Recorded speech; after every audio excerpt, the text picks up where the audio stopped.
Welcome, everyone. Welcome back to the show. It's your host, Danny Haifong. As you can see, I am joined by two very good friends of the show, Greg Stoker, former U.S. Army Ranger and geopolitical analyst, as well as geopolitical analyst Elina Xenophontos. Thank you so much for joining me today, guys. How are you? What a time to be alive. Thanks for having us on. Yeah, for sure. Well, we seem to be, it seems like almost hours away from what is a U.S. war in Iran. And maybe, Greg, I can start with you just on some of the nuts and bolts of this, because we've been getting report after report tracking, in the mainstream media, what is going on here. The Trump administration, Donald Trump himself, increasingly signaling, not just through the militarization of the region, but also in his words, that there's a war that is going to come any moment. And now they're talking about limited strikes. Here is what Donald Trump had to say when he was asked a question about it. You can leave now. Press. Thank you, press. Thank you, press. Thank you, press. Thank you, press. I can say I am considering it. So that was a bunch of noise, but ultimately what he said is he's considering limited strikes. But I want to pull this report up from the New York Times because there is a lot, I think, more coming out about Iran's potential counter strike when this actually eventually goes down. We know that Gerald Ford is now in the Middle East, Greg. I think it just got there as we speak. And the New York Times now is even saying this time an attack on Iran, unlike the last time when the U.S. bombed Iran in the summer of 2025, it will be different. So, Greg, I want to ask you first about the nuts and bolts of this. There are some who have told me that the U.S., with all of this hardware, more than Iraq, a third of the Navy, all of this, can flood the skies, air dominance. The missile systems for Iran will either be obliterated or made ineffective. There are others who have said, actually, that is a very big assumption. That is likely not true. What is actually the case here? And when it comes to this imminent war, what have you been following? All right. So first of all, just to get the big thing out of the way, I've been getting asked, like, are we going to have boots on the ground? Nah, there's no repositioning of active duty combat units. This looks like another distance conflict through the region. One of the biggest indicators to me that looks like this is probably going to go ahead is because the U.S. Air Force has moved 3 of its E-3 Century AWACS. These are big, like, theater dominance command and control aircraft that are meant to coordinate air defense, airstrikes, combat search and rescue operations across an entire battle space for literally hundreds of aircraft. So before we start, like, war gaming out, like, what an Iran strike would look like would they target bases? Would they target ships and sink a ship? None of that even needs to really happen to turn this entire thing into a debacle. So assuming for the moment that we're going to go ahead with this, with all the full asset matrix that's been assembled in the Persian Gulf, you're going to have hundreds of highly specialized aircraft, fighter bombers, air superiority fighters, drones, actual bombers, refueling aircraft, assuming this is going to be like a shock and awe campaign, which is kind of what they've been hinting at, circa like Iraq war. Why this is such a compounding risk is that one mechanical failure happens and a pilot has to punch out. And then all of a sudden, now you have a combat search and rescue mission that you have to find a way to conduct in, like, potentially the middle of the Khorasan, right? And so that now involves special operations units, Air Force pararescue, Delta Force. Probably can't go in on helicopters. The U.S. has a really bad history of special operations units and helicopters in Iran. You know, the Contra ended Jimmy Carter's presidency during the Iranian Revolution. So then you have to do a high altitude insertion, a halo insertion, when you jump out from a very high altitude, hopefully land in the right location, rescue the pilot. Then you could come into contact with, like, militant militia groups like the Besiege associated with the IRGC. And now you're in a troops in contact situation. And now you have to reallocate assets to provide close air support for the combat search and rescue operation. And hopefully you don't lose an entire special operations team. And unlike when this happened during, like, Block Hawk Down or the Iran Contra, everyone's going to know about it in real time. And that's just from one mechanical failure, that the dimensions and the compounding cascading risks could blow beyond anyone's control or foreseeing any of this. So we don't even need to talk about like hitting the ships yet. If one aircraft goes down either through maintenance or malfunction, or a 1 in a millionth chance shot actually takes down one of these things, it's going to change the entire dynamic of the media landscape, how this operation is perceived back at home and abroad. And that's kind of what Iran, from its own self-interest, needs to do. Like, it can't delete all these military assets, even though they're very vulnerable in some of these bases. Like, it just needs to leverage internal friction at home to end this thing, and in Israel. So, like, as someone who grew up in special operations, was adjacently involved in Extortion 17, where all those Navy SEALs died in Afghanistan in 2011. That was actually my sister platoon had to secure the crash site. That was from a 1 in a millionth shot and dominated the news cycle. It was an absolute catastrophe. So just one thing needs to go wrong, and one thing always goes wrong. And this is like why we can't really predict what's going to happen. But having that many air assets in the battle space, something's going to get messed up. And they've moved these like high volume command and control ships into the region. So it kind of looks like that's how it's going to go down. But no one's really, I've been watching Fox News all morning so that you don't have to. They're just taking it for granted, and all these media outlets, that everything is going to go down. They're going to destroy the military sites, the weapons caches, be able to do targeted kinetic strikes against IRGC personnel and all this, take down the government. One aircraft goes down and that's the ball game. That's always how it goes with these type of American operations. The Contra, Black Hawk Down, Extortion 17, and that's the whole ball game. And I just wanted to bring that up at the start of this episode, because no one's really talking about something's going to go wrong, and it's going to be absolutely forestall this entire operation or dominate the narrative around this operation. Well, yeah, Lena, I definitely want to get your take on what's been going on here. And there's been a lot. I mean, Fox News, you turn that on and it's just one big underestimation of Iran. I mean, and most of the mainstream media is doing this, except for, sorry, Greg, do you want to say something? Yeah, well, it's not just an underestimation, it's also an overestimation of U.S. capabilities. Yeah, exactly. Right. There's a lot of chest thumping going on. And so, Alina, there is, of course, some movement of troops being evacuated, right? So this has been the thing. And Greg said there's really not a lot of movement towards any kind of ground operation, but there's some movement of trying to get troops out in case of this retaliation. However, it's not a lot, because even, Marco Rubio has said this. The New York Times says that there's about 30 to 40,000 U.S. troops there. So that's a lot of people. So, Alina, what's your assessment of what's been going on, and as this kind of imminent war has been creeping?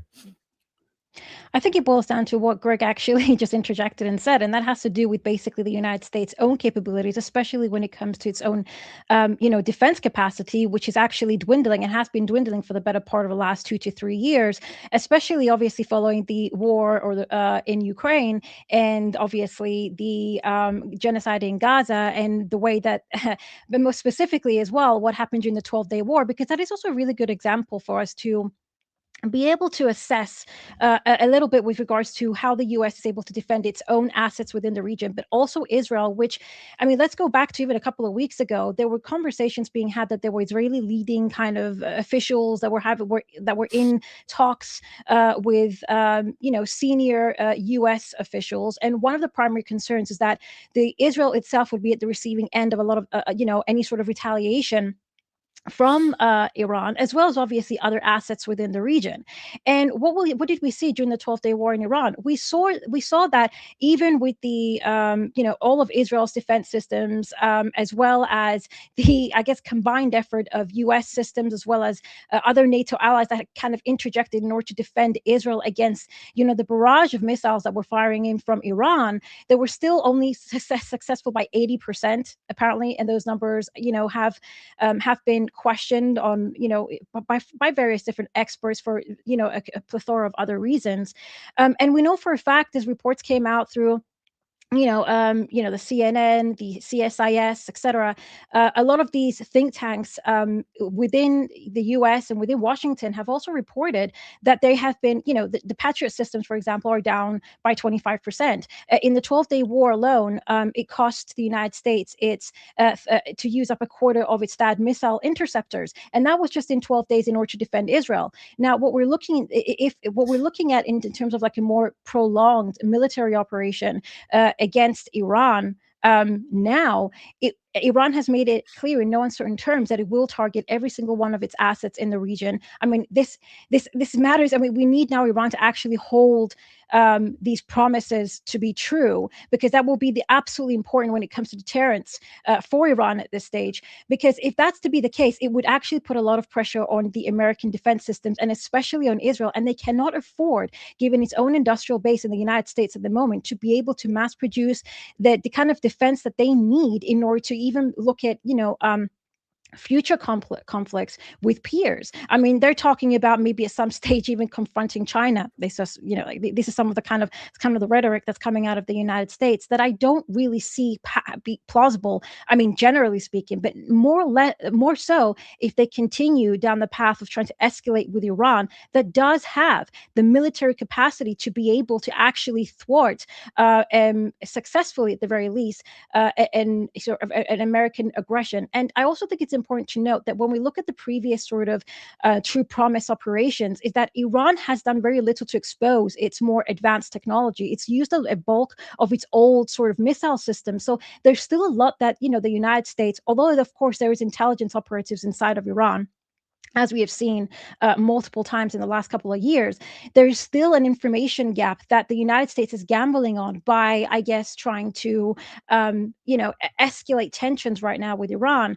And I'll just, say this as well very quickly. I also would like to go back to the little tantrum. And I think we had this conversation, Danny, in our last, I guess, episode, the tantrum that Trump had in one of his truth media rants with regard to the production capacity or the overall military production by a lot of the defense contractors. And he had actually argued at the time that he would actually even put a stop on stock buybacks for these companies, because they're hoarding a lot of the profits and a lot of the wealth, and they're not producing. But the reason for that as well is beyond the profit-driven incentives of these corporations. They don't really have that much of an industrial base. And in addition to that, trying to meet the U.S. needs, because there was, I think I was reading this on the Washington Institute policy report that came out recently. Even if they were to increase production or to meet America's needs, they would still first need to provide to allies who have been waiting for now, whether it's munitions, stockpiles, and defense systems for the better part of the last 6 months to a year. And if they can't be able to meet those demands, that actually will, have a very substantial impact on American contractors themselves and its reliability. And this will have overall implications. So this idea that the United States is just simply going to walk into Iran, hit all these targets without actually, experiencing its own losses, it will also have to endure losses, probably through Israel and some of its assets within the region, that will be detrimental to its own capacity, and it's stretching its own military capacity thin. So that's something to bear in mind as well. Yeah, well, Greg, with what Elina is saying, this was in that New York Times article, warning of the dangers. This is from the Cato Institute. That's who Miss Thompson works for, the Defense Department-funded think tank. They said that the Pentagon is always aware that it has a finite supply of missile interceptors to protect its bases or Israeli cities, and that a protracted conflict could force difficult decisions. The ability of the U.S. to sustain a prolonged defense of its forces and basing in the region while also supporting Israel's defense is a major concern. That or was doing a lot of work. Protect American bases or Israeli cities. Right. Like, what are we really going to prioritize here? Oh no, this has been a huge issue. We've been talking about this for years now, and there's like really not a lot of push to actually like build up the industrial base for all these interceptors. And here's the thing: a lot of this hasn't really been tested at scale. Yeah, they go out and do NTCs with Patriot batteries out here in Fort Sill in Texas. But there's a lot of like vulnerabilities. Like the basic premise of air defense is that that these radar these computer programs driven by like radar will see the missile coming in, intercept it, but they have a finite supply. And if you flood the zone and take up all those interceptors, it takes a long time, like 20 minutes or more, like 22, I think. I was talking to an air defense artillery officer a couple months ago to actually restock the Patriot battery. So it requires a crane. You have to go to a different munitions depot because you can't keep the munitions right next to the Patriot sites in case, they get targeted directly and causes a massive chain explosion. So there will be a time, like after Iran uses all of its like cheaper missiles, because the computer program can't determine what type of missile is which with any sort of reliability. So, they send in the chaff, and then while everything's reloading, then send in a second wave. So if this kicks off, Iran will have basically a very narrow window of opportunity to really make things count. And that's probably what they're counting on. And that's why we're seeing a small force reduction in these U.S. bases, basically non-essential personnel. I mean, they're mostly logistics positions, to be honest, are getting, removed because the U.S. military think that's a real threat. We have a lot of vulnerabilities in our air defense system, as we saw during the last Operation True Promise, where,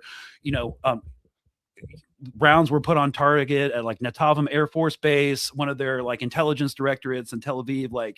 So there's really no way to avoid taking casualties if this goes off. And Iran is not in a position anymore where it can really practice what it calls like strategic patience. Like the time is up. So doesn't really have a lot of maneuvering room. No one really does.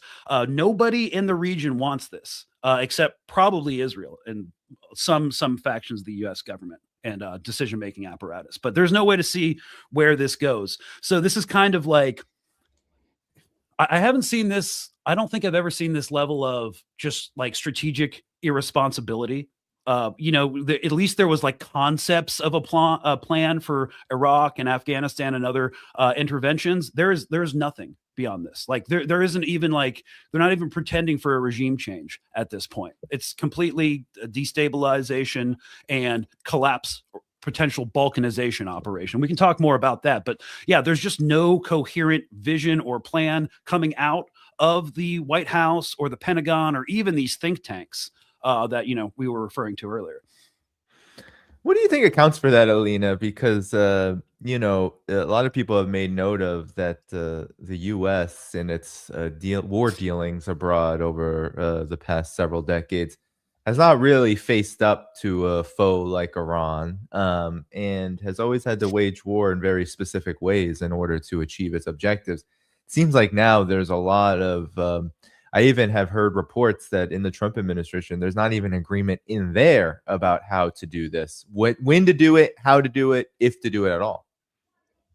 So this is sort of my understanding of the situation. When we look at Marco Rubio's sort of address to Congress, I think it was just a couple of weeks ago, he basically alluded to the fact that they want to have a replica of what happened in Venezuela, because he was able to understand, and he made it clear in no uncertain terms, that there isn't really a legitimate opposition inside of Iran that they would be able to establish some sort of regime change operation that would be successful without a sort of long-term military operation, very similar to what we heard, the same sort of ideological and strategic evaluations that went into the whole operation against Venezuela. So what they're looking at is finding the Delcy Rodriguez of Iran. This is what it is that they're trying to achieve. And when you start to look at a lot of the reports that are coming out of the think tanks, again, I think the Washington Institute published something around a week or two ago.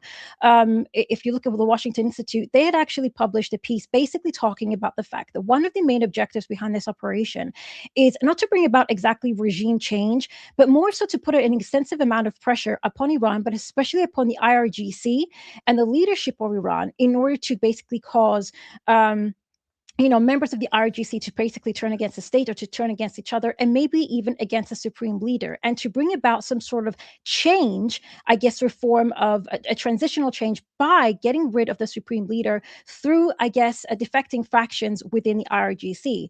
And this is actually highlighted not just in the Washington sort of Policy Institute report. But also when you start looking, I guess, at even, I guess, the kind of approach, the economic approach of how Iran is currently being treated. So we know that obviously in October, we had the snapback mechanism that basically was triggered right before the expiration date of the nuclear deal. Now, this was very important because if the nuclear deal had expired, it would mean that the snapback mechanism that would reimpose the post-2006 and especially the 2011 between 2015 unilateral UN sanctions on Iran, it had to happen before the expiration date. Otherwise, after the expiration date, you would no longer be able to apply the UN unilateral sanctions on Iran. It would be free of those sanctions. And trying to get the United Nations Security Council to pass yet another resolution that would have imposed upon Iran this sort of crippling sanctions that led to the nuclear deal being established in 2015 because they were brutal sanctions would be close to impossible. So they triggered that at the ideal time. At the same time, we saw, members, we saw within the American Congress in just the last couple of weeks, they were gloating about how they were able to manipulate the dollar and the sanctions war against Iran in order to bring about this sort of economic chaos, in order to bring down the entirety of the economy. And now something that I feel like a lot of people are not discussing is the fact that the EU has actually just on the 19th of February classified, or rendered rather, the IRGC as a terrorist organization. Now, a lot of people brush this off. However, it is actually very, very important. And the reason it's very important is because the IRGC isn't just a military the military structure of the Iranian Revolution. It is an integral part of the entirety of the Iranian economy. Because when you are a country like Iran that has been sanctioned for the better part of over 40 years, or since 1979, you have been sanctioned. That means, and with each new sanction, it became all the more austere for the people of Iran. And following especially the Iraq-Iran war that finished in 1988, Iran was destroyed economically. This is very important. It had no foreign direct investment. It didn't have access to foreign capital. And so the IRGC basically became the main driver to basically rebuild the economy. The IRGC owns the vast majority of the construction. It builds dams, it builds infrastructure, it controls oil exports, etc. And now when you sanction the IRGC, that according to reports, even from the University of Beijing, basically manages to produce about 40% of the output of the Iranian economy, at least, that's another attack on the Iranian economy. But also, and this is the other important aspect here, in a country that is so heavily sanctioned, we have what is called scarcities created, and that scarcity means that those who have access to construction or to oil revenue are the ones that basically are able to generate the wealth. This would go to the IRGC, and so when you target the IRGC and you're freezing its assets, the idea is again to target members of the IRGC in a way by which to basically turn them against the current apparatus. It is about breaking those loyalties within the IRGC so that then they turn on the state itself, or they capitulate to Western interests because now their direct interests are being threatened. This is part of the process of the rendering the IRGC as a terrorist organization that I feel a lot of people are not discussing because it's so institutionalized to Iran's economic sense of stability. And so this is what I think that the United States is trying to do. They're very aware you can't bring about regime change. They're very aware that there's no legitimate opposition. And they know that even if the supreme leader was to, be decapitated tomorrow, right? Who is going to take charge? Probably another member of the, I guess the establishment. And the IRGC is a very big, it's a powerful institution that maintains the revolutionary status of Iran. And so that is why they are targeting the IRGC. And I feel their military strikes are most likely going to hit their headquarters, decapitate members of the IRGC again, strike them in their pockets, where it will hurt the most, in order to create this sort of chaos within the very institution that holds down the revolutionary state of Iran.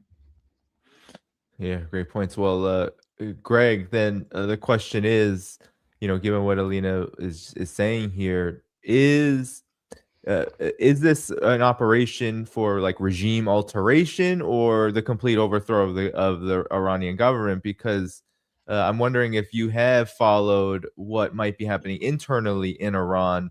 How does Iran stop this? They did, I guess you could say successfully, although there was thousands of people killed.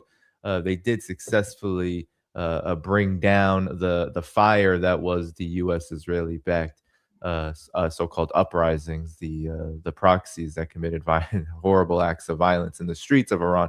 But how does Iran address this? How have you been following this at all? What's your take on this? Yeah, well, first of all, when it comes to like this kind of planning from an intelligence or military perspective, there's not just like one single outcome, especially when it's like basically you're just trying to cause chaos. There are a number of acceptable outcomes that could come out of this, but there's not just like one fixed idea, especially with what's going on right now, because there's no way to predict what will happen. Now, in terms of the uprisings, Iran is a counterintelligence nightmare. You have a vast unsecurable border with Iraq. You have a bunch of different ethnic groups, some separatist groups as well.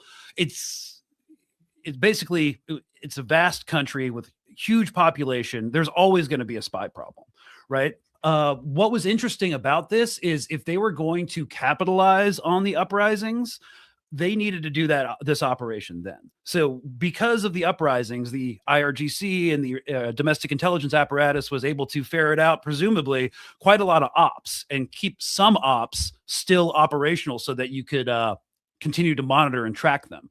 So it kind of seems like not the right time, but that was completely, they're saying the quiet part out loud now. You know, they smuggled in hundreds of different Starlinks. You had Israeli officials and Mike Huckabee saying, and Mike Pompeo, a lot of Mikes praising all of these, this agitation and the exploitation of, you know, separatist and sectarian sentiment through outside foreign intelligence services.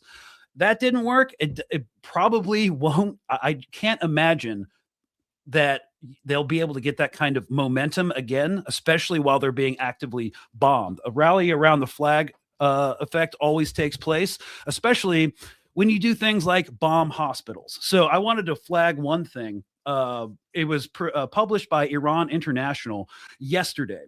Okay. That is a diaspora media outlet based out of London. You guys can probably intuit their politics. They posting in Farsi. Amid the rising likelihood of a military attack and the escalation of regional tensions, a hospital employee in Tehran has told Iran International that in recent days, a number of military commanders and IRGC forces have held their meetings in the space of this medical center. So, First of all, I'd like to address some of the propaganda. When you can't establish air superiority, what do? You build bunkers, tunnels, and hard sites. Viet Cong, North Korea, Hezbollah, Hamas. Iran has all these complex tunnel networks where they're going to put their main personnel. You don't put your IRGC commanders in a place where they can get bombed, like a hospital. This is something I've been talking about since October 2023, when Israel was first trying to manufacture consent to bomb hospitals. So, because I've been warning, warfare is a lot like law. You need to be careful about what precedents you set and are allowed to be set. So when they start, when like state affiliated publications and media are coming out with this kind of stuff, especially among the Iranian diaspora, you're trying to manufacture consent for them to accept the bombing of hospitals and the complete destruction of all civilian infrastructure. If no civilian infrastructure exists, people are going to start to be like, why do we even have a government? Nothing's working for us. We don't have hospitals or healthcare. We need someone to come in and fix it all. Now, this is a complete change from another regime change or quote unquote for-profit nation building operation like Iraq, where the goal was to come in, create an entire for-profit contractor logistical supply chain and actually protect these institutions like hospitals and roads, stuff like that. None of this is going to happen now. So what we're seeing is kind of like a very Israeli Da'iya doctrine. So I don't think it's just going to necessarily be limited to IRGC targets. I think they're going to try to punish the entire population, whether or not Israeli aircraft or U.S. aircraft target civilian sites. I do think it's the consent is, at least in the most important aspect, the part of the Iranian diaspora to accept this, cheer it on, get on to CNN and be like, yeah, we can bomb hospitals. The IRGC is in it. We need to collapse the entirety of the state. So it was really hard to predict the dimensions of this conflict, but they're kind of trying to give themselves breathing room to do basically carte blanche, whatever they want, strike whatever they want. Right, which seems very predictable. The precedent is there. That's a Yeah. 12-day war. We saw that how it launched. All of the Israeli assets that were inside of Iran, they immediately began to target civilian infrastructure and kill hundreds of people. Lena, any reaction? Yeah, I actually just want to build on everything that, Greg just said. I mean, if we look back at the protests that currently happened, when we're looking at all these agents, especially the rioters, who there's ample evidence now to prove that obviously they were working alongside, Israeli intelligence and in direct coordination as well with American intelligence. We saw that a lot of the infrastructure that they were hitting as well were, hospitals, emergency services. I think I read a report like something like 3.6 million. There was around 3.6 million in terms of destruction of, healthcare providers and infrastructure inside of Iran. And again, this comes at a time when the economy of Iran is struggling as a result of the shock of these snapback mechanisms. And it's being hit again and again and again, one thing after another, in order to bring down its economic infrastructure and all means by which to, I guess, be able to push back against the impact of sanctions. This is the most aggressive form of economic warfare as well that we're seeing against Iran, because one thing that people always seem to forget is that wars are not just fought militarily, they are fought economically. And this is where it's going to be the most difficult for Iran to be able to sustain itself. So when, Greg is now speaking about the fact that they're already making, sort of trying to set the stage in order to target the, hospitals inside of Iran by stating that they are effectively, intelligence hub of the IRGC. They're providing the perfect, I guess, excuse by which to target civilian infrastructure. This is in addition to the impact that we have seen with the rioters and the destruction that they've brought to these infrastructure and the economic burden of that as well, and as alongside, obviously, the sanctions warfare. So this is very, very important in order to, I guess, contextualize what it is that the United States is trying to do here. And that is to bring about a sort of this economic destruction upon, Iranian society to the point that it's going to essentially concede. This is what they're trying to get Iran to concede to the demands, to the wills, and to the wishes, again, like in Venezuela, that the United States effectively wants. And I also think it's important because there was a mention of, I guess, the Starlinks that had basically filtered into Iran. There was around 7,000 Starlinks, according to the Wall Street Journal, that actually filtered through into Iran over the course of the couple of weeks that the protests were actually happening.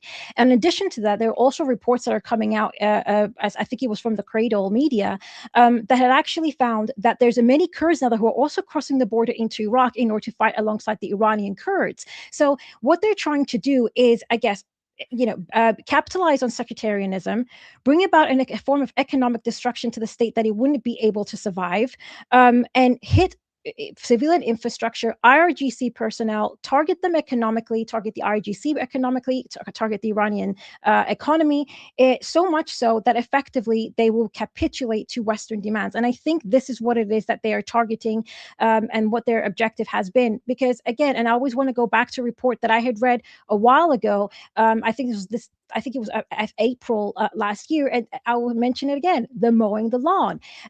They had said that the means by which to bring about the, to cause Iran to capitulate would be these gradual and systematic hits on Iran alongside economic warfare, similar to the kind of operations inside of Gaza over the course of, basically since 2007, and to mow the lawns, to gradually erode and hollow out the economy, hollow out people's livelihoods.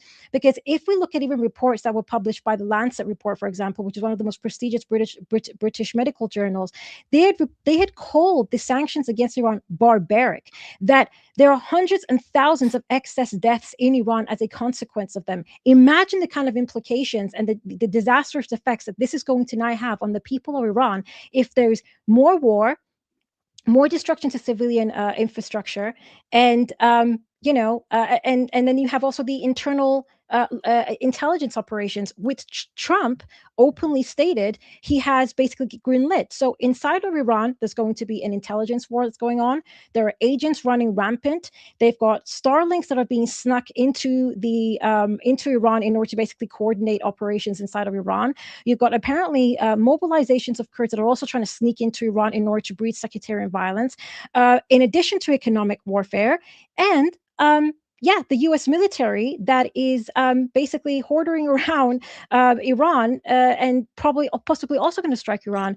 And just one little parenthesis here is that it's also important to note that the sort of the armada that's being built around Iran also blockades the routes that Iran would normally use in order to sidetrack sanctions with regards to sort of trading its oil. That is now being strictly monitored by the U.S., I guess, military, similar to what they did to Venezuela. So that restricts Iran even more so from using its normal, I guess, routes to push back against the impact of these sanctions and being able to bring in some money and income to counterbalance the effects of it. Yeah, well, Greg, now I wanted to ask you about then all of these forces and factors surrounding Iran militarily, economically, in terms of this coming U.S. war. Hebrew Channel 12 or what have you, it says now that Trump intends for a war, but now he's waiting for any moment. They say 24 to 48 hours to launch it, give diplomacy one last chance. Uh, Talk about what on the Iranian side might be concerning to the United States, because all this hardware, all of this bragging and chest thumping, and then of course all of these factors and forces that are trying to strangle Iran from the U.S. side economically and politically. Why is it then that this hasn't already happened, and that the New York Times is concerned about this going a while?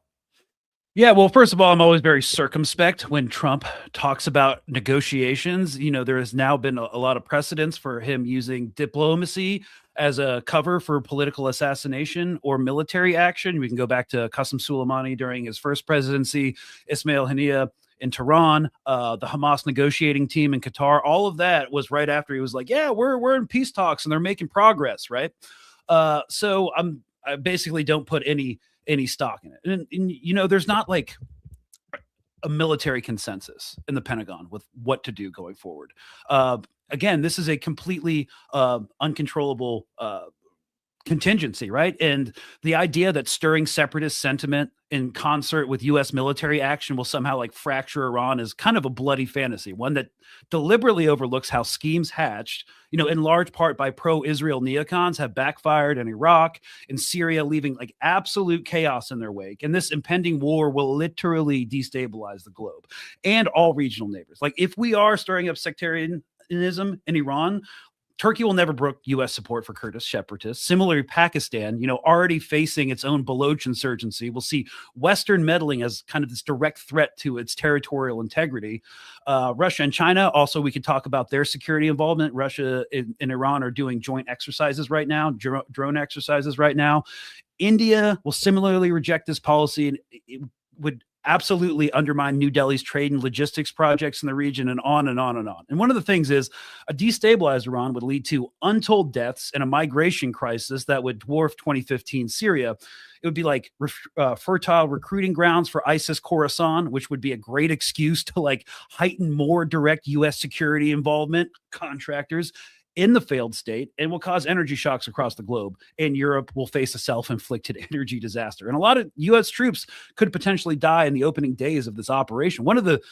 I think one of the big concerns from a strategic position isn't necessarily what the Iranian government could do. It is about the chaos, the uncontrollable chaos, geostrategic chaos that this would absolutely cause. And the only ones who are really pumped about that seems to be Israel. You know, under the cover of this military operation, they've basically said out loud, yeah, once U.S. airstrikes happen, we're going to start bombing Lebanon, Syria, the Houthis in Yemen. So kind of like I was thinking about, you know, Tucker Carlson's interview with Mike Huckabee about like the idea for this greater Israel. The only people who seem pumped about this, it's not even necessarily the command echelon of the United States military. This is coming back and influenced heavily by the ideology and the messianic vision coming out of Israel. Yeah. I mean, there's no doubt about that, Greg. And so to you, Alina, maybe same question that I asked Greg. Yeah. So, I mean, listen, my personal opinion, this is why I said I'm of the humble belief that the idea is to inflict as much damage as possible to Iran in order to cause it to capitulate. Mhm. I would somewhat disagree a little bit with Greg on one thing. I mean, the reality of the situation is that the war against Iran doesn't just really seek to benefit Israel on its own. Mhm. This is a part of a greater war against China, and I think this is something that we always have to keep in mind, especially when we're talking about the United States and its own sort of grand objectives in order to sustain its global hegemony. And Iran plays a central role for its own part in the Belt and Road Initiative, but also in the Digital Silk Road and a lot of future aspirations and goals that China has within the region, but also more broadly. And if Iran was to fall, not to mention, by the way, the fact that both Iran and Venezuela combined were actually, I think, produce combined around 30% of China's oil supply, which obviously needs for its own industrial base, especially when it's trying to compete against the United States with regards to obviously the AI race or just generally, high tech overall. And if the United States is able to take control over both Venezuela and Iran's oil supply, and controlling oil supply and controlling energy resources and their pricing is a great way in order to basically inflict economic warfare against your enemies. That would include both Russia and China, if you're able to manipulate the prices of global oil, etc. So, I mean, this is just one angle of all of this. So you've got to, the United States is trying to now, I guess, rain a huge amount of destruction upon Iran, economically speaking, take it back several decades at the very least, create the kind of obstacles and chaos within Iran that would make it impossible for China to be able to kind of materialize its own geostrategic, I guess, aspirations for the region. Because China, and I've said this before, where the United States thrives on raining about destruction globally and destabilizing nations in order to prevent the economic growth and industrialization of countries, because the entirety of the US economy depends on mass exploitation and sustaining these economic discrepancies between states. China, on the other hand, has an entirely different economic model, and its economic model requires long-term stability in the types of trade agreements and bilateral treaties that it establishes. Any sort of destruction and destabilization inside of Iran will actually, not it would actually disrupt the entirety of the BRICS, the entirety of the BRI project, in a way that will actually be to the detriment of China. So this is something as well that the United States is also having in mind when it's dealing with Iran. And I do think that it has its own objectives that far go beyond just sort of, Israel and its own objectives within the region. Because if if Iran is able to thrive, and I've said this before, we've already seen Iran make huge leaps in just the last decade, following obviously the Iran nuclear deal. Even though Trump pulled out in 2018, and for the most part, most countries, especially the EU states, still, they were not following up with their part of the agreement, fundamentally because of the secondary sanctions of the US. Even so, the fact that the unilateral sanctions had been removed allowed Iran to economically grow, prosper, become stronger. It had established new allies now in Russia, in China. It was becoming a contender. To allow Iran to continue on that path would mean that BRICS would become stronger. It would mean that China would become stronger, and the United States' quest to global hegemony, to sustain their global hegemony around the world, would be diminished significantly. So this is something that needs to be done if you are then to tackle, encircle, and contain China and Russia. This is why Iran is now sort of the next step towards that, not to mention Iran's proximity to some key strategic regions close to China with regards to its Belt and Road Initiative. You kind of just sorry. No, Well, just to kind of like piggyback off that, you have to look at the larger systemic issues here at play. I got asked, like, well, if we're taking all these naval assets out of Indo-PACOM, what about the Strait of Taiwan? Well, the entire premise behind the U.S. support of Taiwan is to isolate China, the Ring of Fire with South Korea, Okinawa. So it doesn't really change the imperial logic that the fact that we're like kind of putting Taiwan on the back burner, because this is all feeds into this kind of strategic isolation that we're trying to impose from the U.S. imperial perspective. Yeah, and that's the plan, Greg. But and certainly that's the aim. We have so much evidence of this that Elina just laid out quite succinctly there. But then there's also maybe some reality here, because you said many things could go wrong if the U.S. attacks Iran. And there's already, even in mainstream economic circles, and honestly, just the U.S. economy in general, whenever there's talk of the war becoming imminent, gas prices end up jumping. This is just one potential fallout, is that they could, prices, we know this matters a lot in U.S. elections. Gas prices matter a lot, but when gas prices go up, everything goes up as well. So there's a broader economic effect. But I guess I'm curious, Greg, maybe we could lay out the map of all of the things that could ricochet on the United States here, because there's obviously a lot of concern, not just economically, what could be the fallout militarily, but also, I mean, we are in a very delicate political moment in the United States, which war could have, I guess, many different consequences to it. Some that might seem favorable to those in the establishment, others that might seem very, very, very unfavorable. Yeah, I think we're definitely witnessing a kind of a political awakening, or at least inflection point here in the United States. And going back to what I originally said at the top of this episode, was that Iran's biggest weapon here is not the hypersonic missiles. It's the ability to exploit popular sentiment here, and dissatisfaction with the government, with the economy, with not having any vision of the future in the United States. So I live in one of the most conservative districts in the heartland of Christian Zionism here in Texas. And generally people want to support the Trump administration as much as possible, but it's just not the propaganda is not working anymore. They don't understand why we're going to war with Iran. They understand now it'll drive up gas prices. There's also a lot of social turmoil about the release of the Epstein files. What does that mean existentially and systemically for our future going forward? So it's not just the gas prices. People are starting to make connections with, what actually happened in Gaza. Oh, it's just a real estate land grab. Well, we have our own real estate problems driven by the same real estate interests here, in our local and rural and city communities. So all of this just doesn't really make sense to people.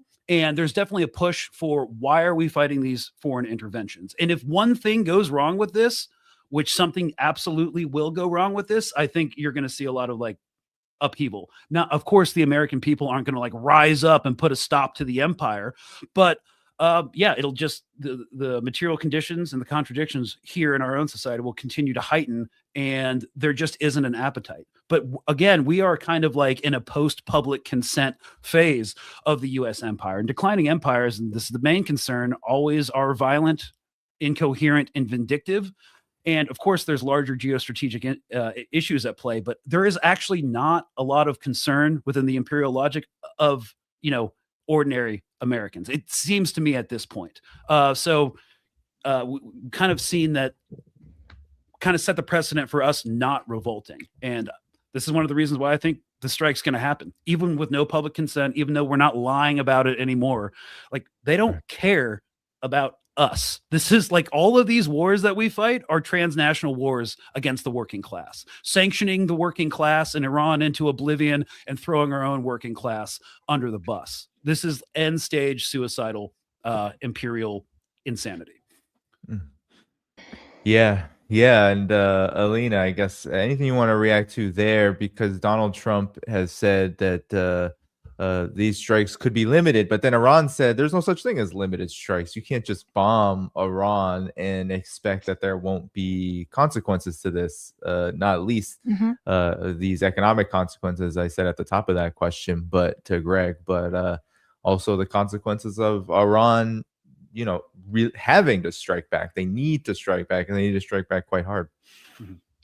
Yeah, I would agree. I mean, look, so there's two things. I actually want to say something with regards to what Greg said, and then I'm going to get to the question, I guess, that you asked. So the first thing is, these limited strikes kind of goes back to what I said before. This is going to be a limited but very aggressive operation that's going to, target, civilian infrastructure, IRGC headquarters and other, oil infrastructure, et cetera. Anything that's basically going to try to completely hollow out the Iranian economy. However, and we've seen this before, we've seen the Iranian state on multiple occasions has effectively turned around and say, well, if we're not allowed to export our oil, nobody else will be able to do so. And they're going to basically shut down all sort of terminals and, trade routes by which to basically put a massive halt, or at least, to obstruct international trade in oil, which is going to obviously cause prices to skyrocket. And this is obviously something that Greg obviously mentioned. However, and this is what's rather interesting about the way that the US tends to, uses cost-benefit analysis when they're going into this. Because the fact of the matter is, I do think that they're going to go for a limited period operation against Iran. Any sort of retaliation along the lines of, obstructing oil could either be used to further, justify attacks on Iran. But more so, even if that was to happen, think about it this way. When the war with Ukraine had initiated, I think between Russia and Ukraine, the big five oil companies made around 380 billion within the space of the first year in terms of profits, because obviously of the dramatic increase in the prices of oil and gas, etc., as a consequence of the war, because Russia's being, such a resource and commodity rich based economy. The same thing can happen now. So when it comes to, corporate America is going to make a huge amount of money on even a temporary obstruction. It's going to cause an increase in the prices to skyrocket, essentially. And then eventually, when things die down, and then the oil trade will continue as normal, at some later stage, when this war, will stop temporarily, they would try to feed the public that, prices have gone down after a certain point, et cetera, et cetera. And this is how you sort of try to play with the, intelligence of the American public and the global public, for that matter. So they're going to basically find an opportunity to capitalize again off of war and destruction, because war and destruction has been, a fundamental means by which capitalists have been able to make huge profits historically, and that's not going to change now, while simultaneously taking it from a cost-benefit analysis and knowing that eventually they'll be able to find a means by which to placate the masses in the United States again. But I think we're at a particular point, and I will agree with Greg, with the internal contradictions of capitalism within the US itself, its own economic crisis, its AI bubble, its stock market bubbles, its bond market bubbles, all the bubbles that it's been creating in order to sustain the illusion of a growing economy that has actually been consistently decaying for the better part of the last 20 years, is going to erupt sooner or later. And this is something that the patchworks of the past will no longer be able to uphold. And I think by pushing for a war with Iran, which is going to be a very expensive project itself, right, it's going to, just the military, impact, the economic impact of the military, impact is the economic impact of the military needs to meet the war, the needs of the war, alongside, the obstruction of basic trade in one of the world's most important resources. All of that is going to actually worsen the economic situation back home for the American public going forward. So this is just merely a matter of time. And with regards to the question that you asked, militarily, listen, I think that Iran has come to a particular point now where, up until this stage, Iran has constantly used this this approach of, okay, the United States will do this, we will do this. It's sort of trying to take a measured approach because it doesn't want to escalate. It constantly tries to control, the degree of escalation. However, as a consequence, the U.S. and Israel are going to keep pushing, and I feel that, and they're going to keep pushing because the needs of the American empire require it to do so for the reasons I outlined earlier. Therefore, in my humble opinion, Iran needs to take a far stronger deterrence, doctrine, to set a far, more severe deterrence doctrine, if it's to prevent the US and Israel from continuing to antagonize it, because otherwise the operation that I outlined earlier, that being the operation mowing the lawn, gradual systematic hits on Iran, both internally through riots and intelligence operations, as well as military operations directly from Israel or the United States, will continue until the economic state of Iran is such that it will no longer be able to push back against the demands of the United States. So this is a very significant point for Iran. That being, it needs to take strategic action now in order to deter any further action from the United States and Israel. And this is where it becomes rather dangerous, in my opinion. Yeah, well, Greg, you said earlier that Iran's hypersonic missiles are not maybe even the biggest threat to the United States that it faces, but they exist still, and there are, of course, big risks. It seems like, and the New York Times published this in the article on the major concerns of this war, and it's that these missiles they are effective. They have Iran has a lot of them, possibly. Of course, there's all kinds of speculation about how many, but Iran seems to be they seem to be playing this very cool despite all of these pressures surrounding them. So maybe your comment before we move on to a different end of this, military and political war that's about to rage. Well, first of all, air defense artillery systems are kind of finicky. They were discovered by accident. And there's not been a lot of testing whether or not they can even be successful against hypersonic missiles that go very, very much over the speed of sound. There's just not been a lot. If this goes off, this is going to be a hell of an open air weapons test. There's extensive air defense around U.S. fleets and carrier strike groups called the Aegis defense system, but they've never really actually been tested. And that's causing a lot of tactical anxiety and operational anxiety right now. Greg, are you still there? Oh, yeah. Did you stop? Yeah. Okay. Oh yeah, no, that was just my last comment on hypersonic missiles before moving on. No one knows what they can do because they haven't been tested in mass on anything before. Right. And at this point, I mean, what we're talking about, we don't know how the United States and Israel will play this, but during the 12-day war, it was Israel launching the attack, and then the U.S., after many, many, many days, getting directly involved, basically at the end, getting involved. This time, it's the U.S.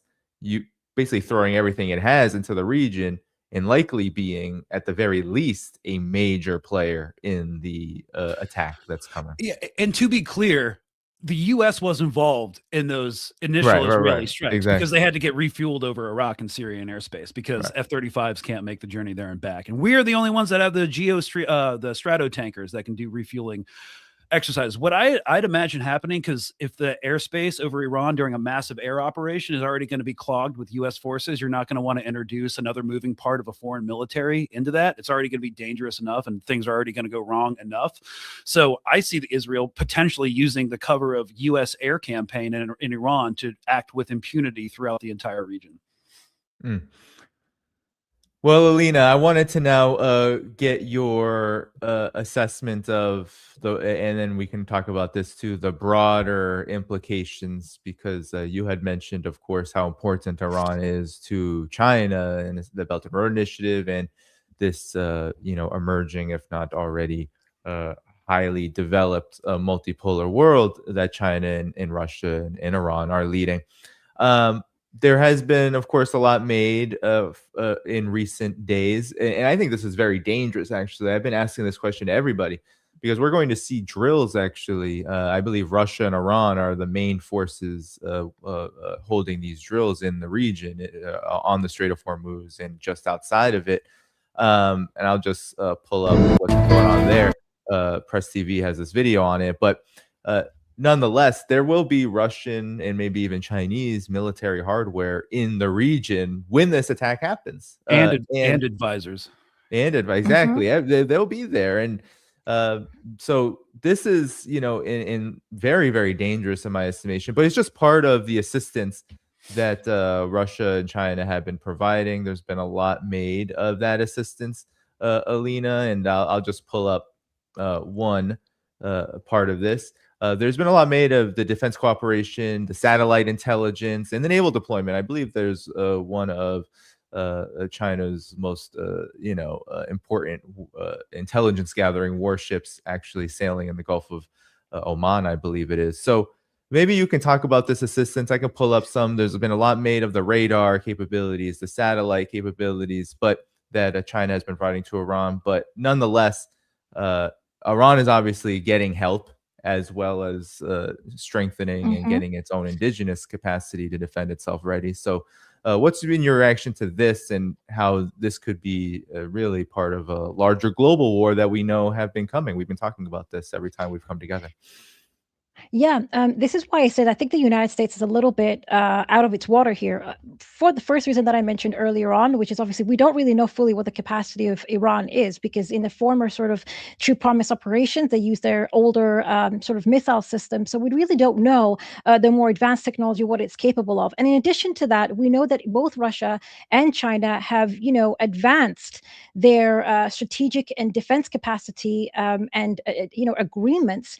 And we're seeing that sort of play out. And every single time, you have reports coming in just the last couple of weeks, but actually over the course of the last months, especially since the 12-day war back in June, with Chinese cargo planes constantly making their way into Iran, as well as from Russia. So we're seeing a lot of this exchange, these military exchanges that are sort of taking place by these three powers at this point. And, Russia is one of the world's largest military powers, as is China, that are working, coordinating alongside Iran, as well as probably most likely sharing intelligence data, among other things, that is really that the United States doesn't really have the capacity to know to what extent these these collaborations are and what they actually entail. And so, we spoke earlier about how I think it's the E3s. Is it the E3s? I think if Greg can jump in. The E3, and then we had because I can't always remember the names. And then you have like the EA-18G Growler electronic warfare as well. Jets that as well have also been found. I mean, sure, we have all of this. We know that this is obviously, this have also been unleashed into the West Asia. However, you've got Chinese intelligence, you've got Chinese electronic warfare that's also been exchanged alongside, with Iran, as is Russia. Russia also has a lot of combat experience over the last 2 to 3 years. They have a lot of combat experience with regards to sort of NATO weapons and GPS, guided missile systems, etc. So there's all this intelligence information that they're now basically giving over to Iran. And to believe that Iran isn't in any way prepared for this, I think would be incredibly foolish. And I think this is something that is not often discussed enough. So that's sort of partly my take on this. Obviously, I'm not a military expert in the same way that Greg is, but we do know that there has been, a very increased amount of cooperation between these three particular countries. And given Iran's importance, as I said earlier, to the multipolar world, to BRICS, to the aspirations that China has itself for its own Belt and Road Initiative, for example, I would find it very difficult to believe that China is simply going to sit back and allow Iran, as well as Russia, who has even stronger ties. I think I was watching an episode recently with Professor Maranti, who had actually spoken extensively that there's even more extensive ties between Russia and Iran, even more so than with China in many ways. I find it very difficult to believe that these countries will simply sit by and not provide this sort of military and intelligence information that will allow Iran to be able to thwart or minimize the harm so much as is possible of an American, I guess, act of aggression on its territory. And I think this sounds kind of, rather dehumanizing, but unfortunately, Iran is going to become a bit of a, what will transpire will become an information gathering operation as well for both sides, because whatever's going to happen from this point on, it will actually provide a lot of information as well for the United States with regards to China, Russia, Iran, their collaboration, their capacity militarily, their intelligence sharing, as well as other forms of electronic warfare, etc. So it's going to be unfortunately a necessary war that as well. This is another reason I feel like the United States is doing what it does. It will weaken Iran, but it was also an opportunity for very substantial information gathering that the U.S. and Israel, I guess, need. Well, also Russia and China too, because a lot of these. Exactly. No, so just to kind of like piggyback on that, I've been getting asked a lot about like Russian involvement. First of all, Russia is highly unlikely to engage directly on a war on behalf of Iran. Obviously, Moscow provides support against Western pressure, and it seeks to avoid a direct dangerous conflict with the U.S. But they do have a strategic alliance, but there's no like mutual defense clause in it. So, of course, the Iranians actually through the war in Ukraine have actually gained a lot of drone experience because, there's a Shahed drone factory in Russia. They sent like training and security advisors, just like Russia sent security and training advisors for their air defense artillery systems to Iran, so we can expect that. But yes, like Ukraine, this is going to be an open air weapons test for the entire world. In the opening days of the Ukraine, a lot of the Pentagon and defense establishment wanted to do it because there was a lot of anxiety about what drone warfare would actually look like. And nobody wanted to, like, quote unquote, this is going to be dehumanizing too, waste US troops on figuring that out. Now, like, it's going to be an open air weapons test to see like how democratized warfare has become if you can fight global powers with drones with their and hypersonic ballistic missiles. Nobody knows. And if it works, if this is a disaster for the US, it'll put Russia and China, who rely more on this kind of hardware than massive naval strike groups, put them in a more advantageous military position. And it'll basically cover future U.S. military operations and defense spending for the foreseeable future. Yeah, I actually wanted to say one thing. I think something that's really important that is very difficult to predict in many ways is what's going to happen if Iran does in fact retaliate against U.S. bases inside, say, for example, Qatar, in Saudi Arabia, etc. Saudi Arabia and Iran have established a certain sort of relationship following, obviously, the China's brokered that back in April of 2023. We've obviously seen some fracturing here and there. Saudi Arabia tries to toe the line quite a lot, but if Iran is actually to strike, U.S. assets in the region, will they actually strike these, bases that they have in these states? How would these states respond to these situations? I think, this is why it also becomes, it's going to be very interesting to see how that progresses. But I'm not quite sure yet, because again, it depends on how Iran chooses to retaliate. During the 12-day war, they were very circumspect about striking U.S. bases in the region. They didn't want to alienate certain kind of on-the-fence governments. They did target the airbase in Qatar, but there was a massive amount of coordination beforehand, and it was more like a de-escalation tactic. Right. Yeah, de-escalation tactic, a little bit of we can hit something, we'll show you that we can hit something, and but it's not going to, there's gonna be evacuation, there's gonna be total coordination, so there's no surprises.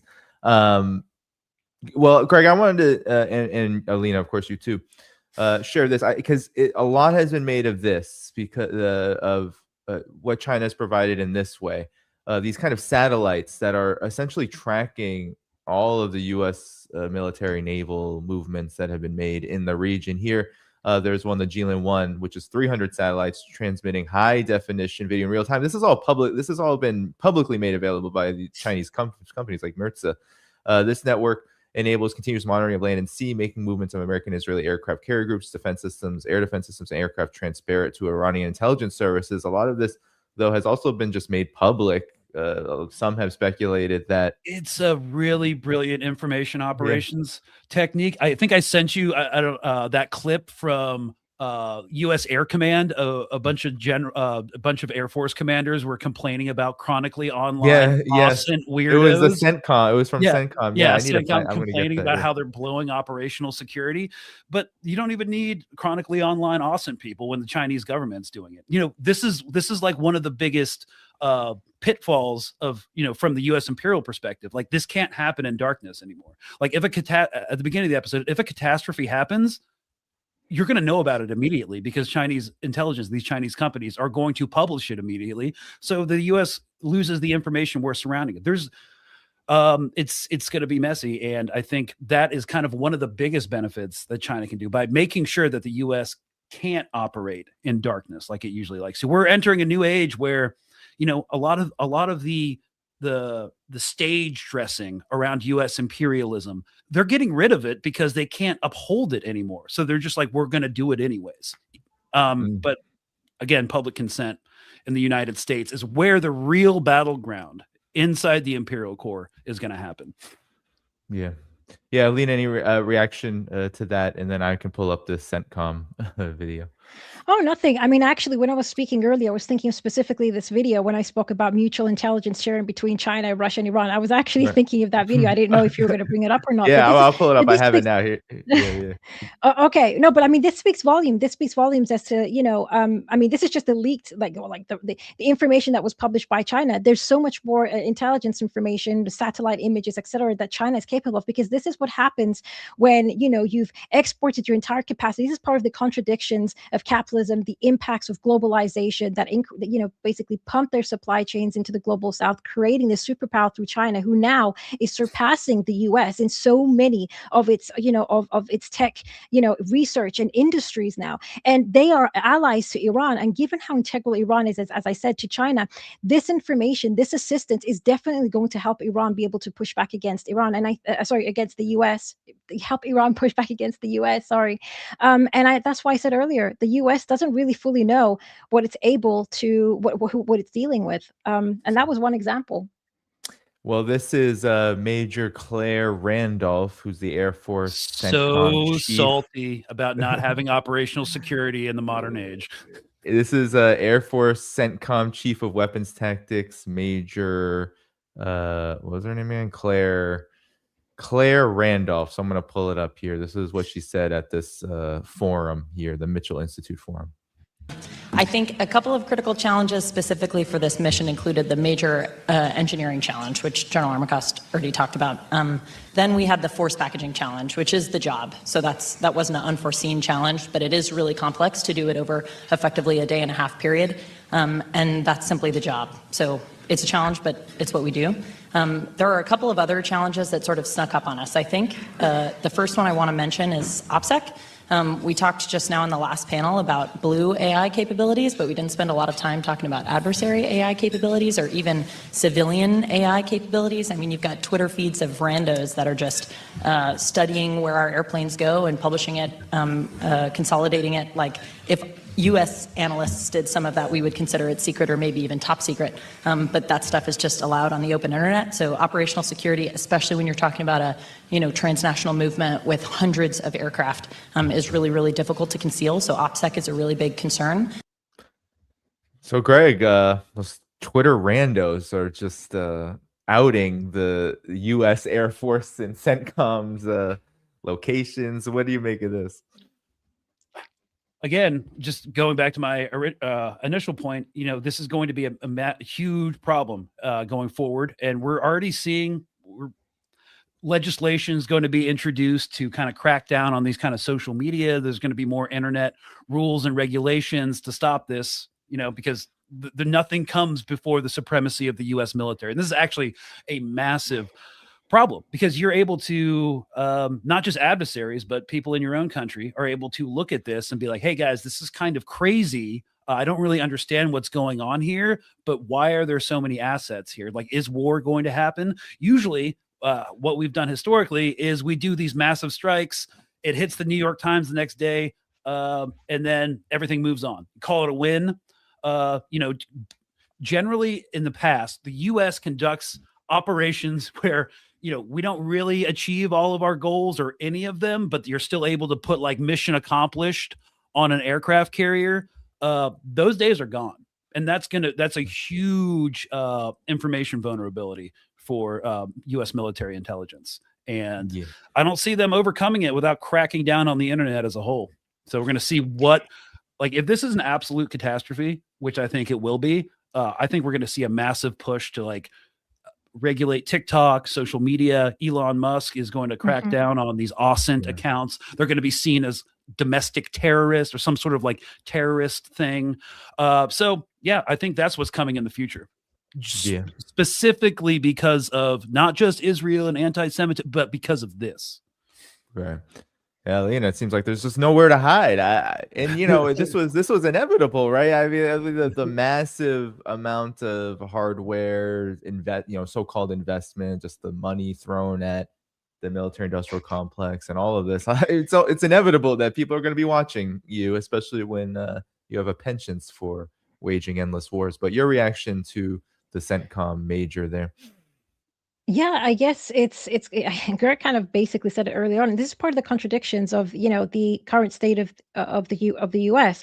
I mean, you have a situation where everybody's able to access now the internet.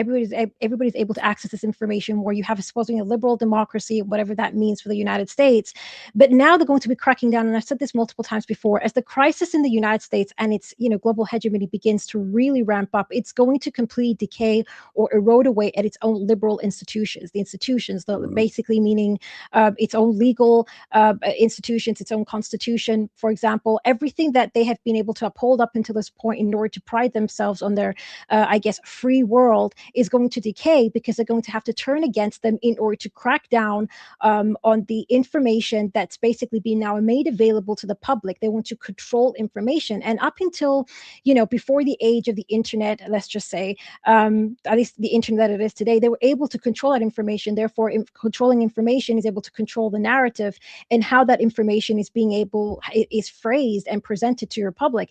That's no longer the case. So we're going to see them, just further expand the sort of, I guess, very autocratic legal measures to crack down on freedom, not just like freedom of press, which we've already seen, but also how apps are being used. We already saw that through TikTok, but now we're going to see it through apps overall, how information is shared through Google, etc. And this has already been happening anyway. We saw it happen not just only following the Ukraine-Russia war, where they banned, information outlets that were basically providing an alternative narrative to the Western narrative, but even prior to that. I mean, we know that, even through Edward Snowden, going back to like the early 2010s, the way in which Google, Microsoft, all these platforms that the vast majority of us use on a daily were basically controlling information, also collecting information, etc. We're going to see a ramp up now on how that information is used, but also how they're going to be controlling the sources that we have access to, and this is not going to, in my humble opinion, sit very well with the American public, who does believe in civil liberties. And this is where Greg has a point where he says we're going to see this sort of internal, agitation taking place in the United States that will no longer be able to be placated. And that's where things like ICE will come in to further sort of suppress the public in the United States. And again, this is part and parcel of the dying empire that's no longer able to sustain itself. And actually, I was going to mention this earlier on in the episode, but I got carried away discussing another point when Greg said that there's a lot of, tendency towards mistakes, or not tendency, but that any sort of mistake can be chaotic or catastrophic for the United States. I was actually reading a report by the American Security Project, which is another think tank based in Washington, D.C. They actually published this today, or no, yesterday. Yesterday was the 20th. And, I think they titled it, and I have it here somewhere saved. I just want to read out the title as well. The title of this, for those who are interested, is "The U.S. is Unprepared for Significant War with Iran." And in that, they actually talk extensively about how even the Gerald Ford, which is now basically making its way over to the U.S., has been active in seas for 8 months, that it's basically been exhausted. They spoke about how 6 of America's active duty carriers are in maintenance, 6 of the 7. And again, all of this is stretching the American military thin, and it's prone. And I think that the whole point of that particular report published by the American Security Project is how the American military is currently so worn down that it's more prone to making mistakes. And that is exactly what they said in that project. If you scroll a little further down, and I think it says it here. And apparently even just earlier this month, there was an accident with a U.S. destroyer and a Navy resupply, a U.S. destroyer and a Navy resupply ship had collided. And this is part and parcel, according to this report, that this is the consequence, rather, of the exhaustion and the limited capacity of the American military at the moment. So this actually kind of brings home the point that Greg was trying to make, that being that any minor mistake, which apparently it's very prone to at the moment, and I think it says that a little further up ahead, could be catastrophic for the U.S. And there's really no way to camouflage this information at this stage. And we talked about limitations in our industrial base and munitions stockpiles, but that's not really the deep rot inside the U.S. military. and this really started during the Iraq War, where contractors, not the military, took over logistics and maintenance operations and a lot of intelligence operations. So the US military really doesn't even run its own logistics. And that's why all these ships are in such a bad state of repair, because the US military doesn't do it. It's all these private companies. And that is never going to get fixed. And so that's why we're going to keep seeing readiness decline and decline and decline, because they're so entrenched. Half the Pentagon budget doesn't go to the military, it goes to contractors. And this is, we're not going to reindustrialize, and we're not going to get contractors out of our logistics system. So readiness, especially with naval vessels, is not going to improve ever. I mean, Greg, I feel like we're at beyond hypocrisy now.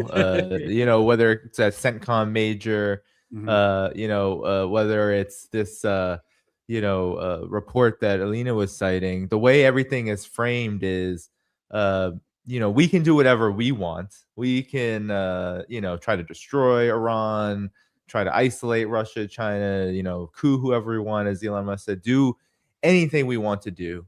But when anyone strikes back or hits back, that's the major chaos. That's the catastrophe, right? I mean, part of it feels like it's you know, they're really, the armor of U.S. empire at the moment is so fragile that any chip in it that is hit by any of these emerging multipolar world powers is enough to cause a crisis. Plus the fact that, as you mentioned, there's this general decline. It's the military, it's also the economic situation, and then of course it's the political chaos that we see over and over again. So there's this general decline, this general crisis of the empire that's self-inflicted, and then of course there's this big fear, and then of course this assumption that the US can do whatever it wants anyway, which to me is it's like a striking contradiction, one that turns antagonistic real quick whenever we have a crisis like this brewing. But your thoughts and reactions, and then Elina, yours too. Yeah, I would just like to end with saying the hypocrisy is insane. Again, I was watching Fox News this morning, and they were making so much hay about Iran and Russia doing joint military exercises. That's what militaries do. So, you know, like anytime our opposition is in any way united, it's this, oh my God, Bush era axis of evil type thing going on. It's an absolute contradiction. Like, because we do that with Israel, we do it with NATO, we do it all the time. This is nothing weird. It's nothing abnormal. Strategic allies do this kind of stuff, but we are the only ones allowed to do what other countries just naturally do. So, yeah, it's, we're not getting out of this. And I think we're going to go ahead with the operation. And even when we were still a military power, one downed aircraft is enough to like sink an entire massive operation and get it bogged down and canceled. So I don't see how that doesn't happen. But you know, the imperialists are going to, looks like they're going to go ahead with it. Even though it's completely illogical and it has cascading and compounding risks. Yeah, Elina, your final thoughts, and then I do want to play. I think there's a good clip to close on, which shows just how deranged I think the political acumen and thinking of the ruling class has become, and especially in the case of what's happening in West Asia. But Elina, your final thoughts. Oh, okay. I thought you were going to show the clip first. Okay, no, not yet, not yeah. yet. You Okay. first. Yeah, we'll save that. All right, we'll save it. We'll save it as the juicy finish to the episode. Yeah. But yeah, so you know what I was going to say is basically I agree with Greg. Obviously, the operation is going to go forward. I think they don't have a choice, as I said earlier on in this sort of in the episode. Where you know the United States is at a stage where it can no longer maintain its own imperialist domination around the world. It's a declining economy. It's a declining empire, and its desperate need in order to uphold itself. It needs to attack Iran, because Iran is central to, as I said, the rise of multipolarity, the rise of BRICS, and it's integral to China's own plans. This is part of the United States trying to take control over valuable resources, control the market price for those resources in order to as well maintain the dollarization of the world, to maintain the dollar as the reserve currency of the world, which would be in jeopardy if you have countries like Iran, who is an oil superpower, continuing to grow and then choosing to trade and continuing to trade as it grows in its own currencies or in yuan, etc. And this this trend will only depreciate the need to have the dollar. And we're already seeing that happening globally with, I guess, the global reserve currencies for the dollar reducing below 50% at 48% if you include the purchase of gold, which is skyrocketing, by governments who are trying to, I guess, safeguard themselves against the United States and against the dollar.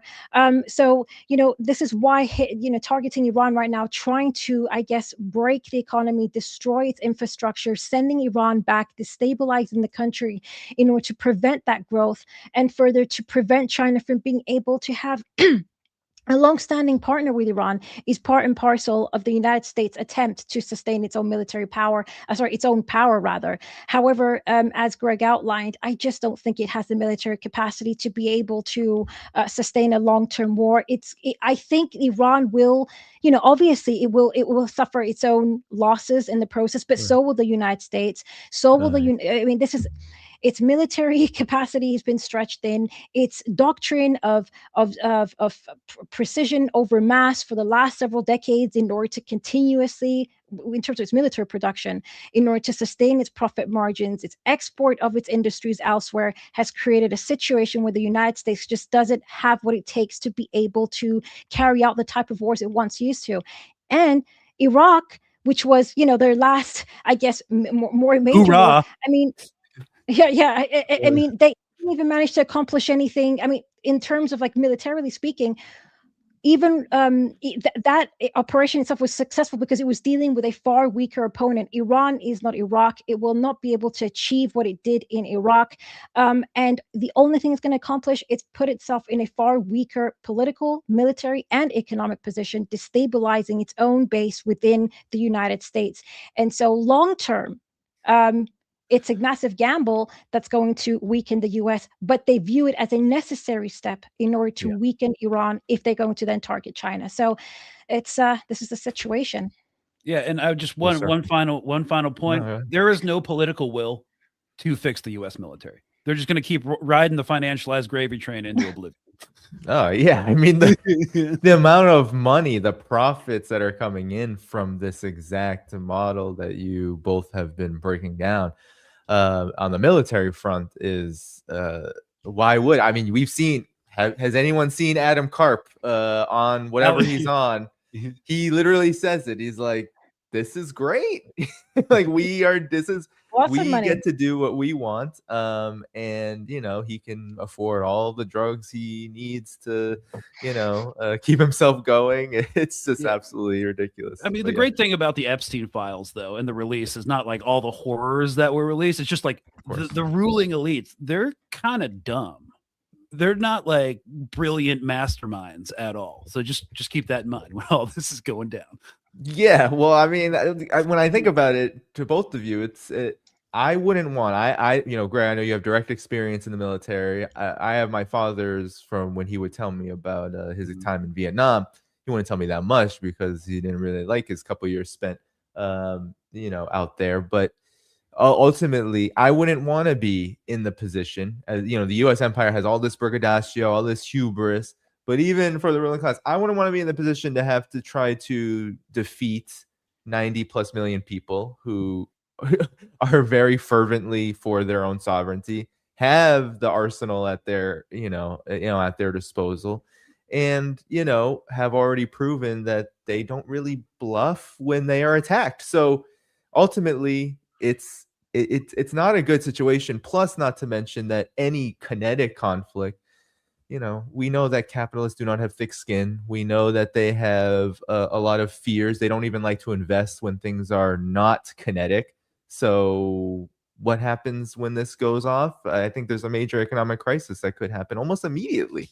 And that, and then that will then turn into how much of the cost of that can they lay on all of us. Hence, all of it, if they can get away with it. Yeah, if they can get away with it. Exactly. That will be the question we find. But yeah, let me play this as we head out of here. I want to show you to this because I think there's also this element. A lot of people say dog wagging the tail wagging the dog when it comes to Israel and the U.S.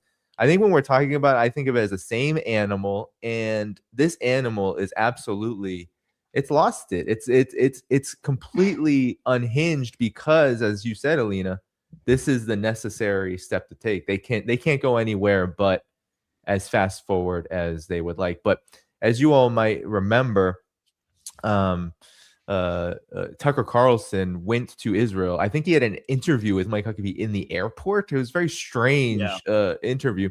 Also, I'd like to thank Mike Huckabee, the U.S. ambassador to Israel, for working so hard to get us 50 Americans out of the Israeli concentration camp out in the Negev desert. Thanks. You're really serving the people and earning your tax dollars.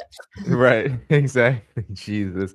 All right. Well, here's part of that interview where I think we can get a sense of just how unhinged the people who are put into positions, in this current administration, all administrations really, by these elites as they wage these wars. Here we go. Because you have said it 3 times that God gave this land to this people. And so it is entirely fair for me with respect to ask what. So he's talking about that when we talk about land to these people, Israel having the God. It's a very Christian Zionist thing. God-given right to this land. Here we go. Land are you talking about? Because I just read Genesis 15, as I have many times. And that land, I think it says, from the Nile to the Euphrates, which is, once again, basically the entire Middle East. So God gave that land to his people, the Jews, or he didn't. You're saying he did. What does that mean? Does Israel have the right to that land? Because you're appealing to Genesis. You're saying that's the original deed. It would be fine if they took it all. Yeah. I'm sorry. The way he reacted to that is also really funny because it's just he was trying to. Carlson was hitting him over the head over and over again. He was trying to hedge for a couple minutes there. It was like, all right, just take it all. And I can see why people who are just like getting educated about this would think that it's the tail wagging the dog. But to plug the episode Elina and I did 2 weeks ago on Colonial Outcasts, it's called The Managed Outrage, the Epstein Files and Class Power, where we talk about Israel and the U.S. as one. So shameless plug. Check it out. It's a symbiotic relationship. Yeah. For real. I don't know if you have any comments you want to make, Elena. I'll put that in the video description, by the way, too. Okay. Right now. No. I also wrote a piece about it as well on my Substack for those that are interested. And then we discussed it with Greg. But I mean, listen, it's very interesting because they say these things. It's a great distraction as well. This is the thing. It's a great distraction for the American public in order to just sort of solely blame Israel, but not look at the interests of the American corporate class behind everything that they've done in the region, whether it's in Gaza. I mean, look how much money the real estate sector is going to make off of Gaza. If their plans go through, it won't materialize. That's a whole other conversation.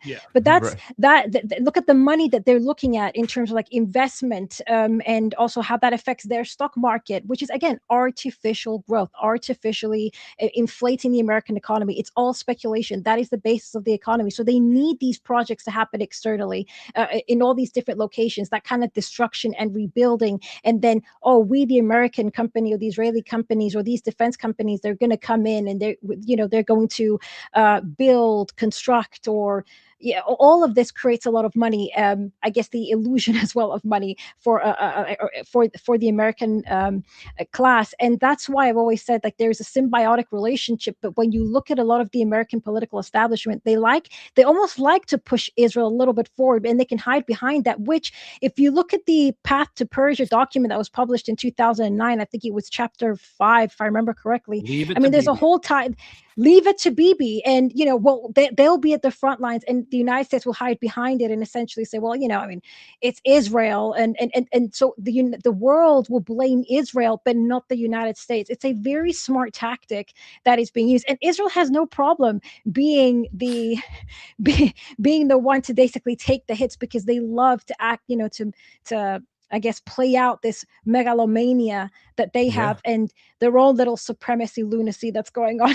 It's really supremacy lunacy because it's like on the one hand they're full of hubris. It's like American exceptionalism on steroids, Zionism, and then on the other hand they need to be again American maybe like innocence and American victimization kind of on steroids too. It's like they also have to, the Israeli